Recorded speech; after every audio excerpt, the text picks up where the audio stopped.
Here's a nice little warning for everyone that's trading crypto. Make sure your risk is mitigated and you're not over risking or over leveraging.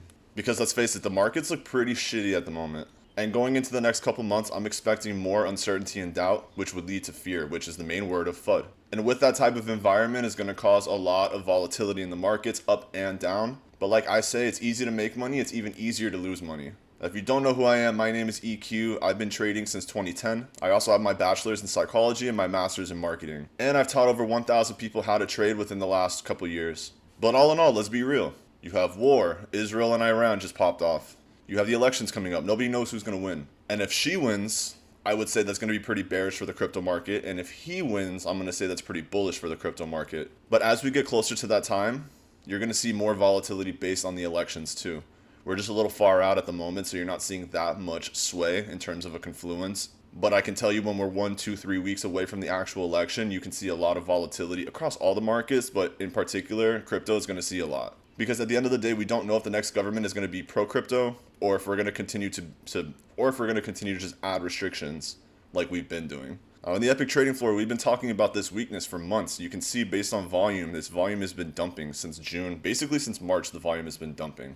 And this upswing that we've been seeing the last couple months is nothing in comparison to the amount of volume that has already left the market, which to me is a sign of a distribution. And that would line up and match with what's correlating going into the elections and the uncertainty, and that things could continue to sell off before we really start the next super cycle. And by super cycle, I mean Bitcoin getting to at least $120,000. So if you're watching this from a short-term perspective, you can see I have my Fibonacci retracement. There's some key levels that you want to watch for to see if price can bounce and find some sort of support. If we fail to hold this double bottom at about 52K, the next place I'll be looking is going to be just around 50 to 49K for a potential support hold. We've seen the lower wick get down to about 48.9.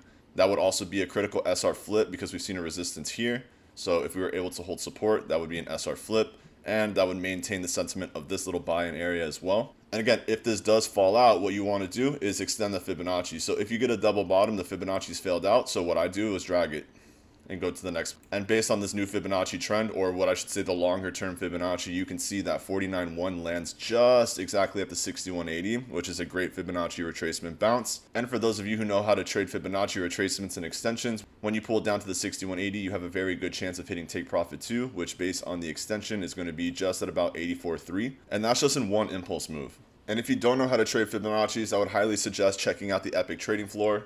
And we have an academy that'll take you from 0 to 100 in terms of trading. Or I have other videos on this YouTube channel that do go over Fibonacci's in a little bit more detail, which would be extremely useful for you moving forward because I use Fibonacci's basically every single day. Me personally, I use Fibonacci's every single day. The retracement extension is an amazing tool and it's a great confluence to add just to increase your probability as a trader. Because that's all we're doing when we're stacking confluences. We're basically just taking our probability from, let's say, a 50 to 60% based on a candlestick pattern, and then increasing the probability to, let's say, 80 to 90% that a trade can hit because we stack so many confluences on top of each other that all match into a certain direction that, yeah, the likelihood of it going the other direction is possible, but very unlikely. Now, if you have any questions, make sure to drop them in the comment section, and the EPIQ trading floor does come with a 3-day risk-free trial. So if you do want to check it out, we would love to have you join our trading community where we're specifically focused on developing profitable traders. So I'll leave you with that, and I hope you have an amazing day.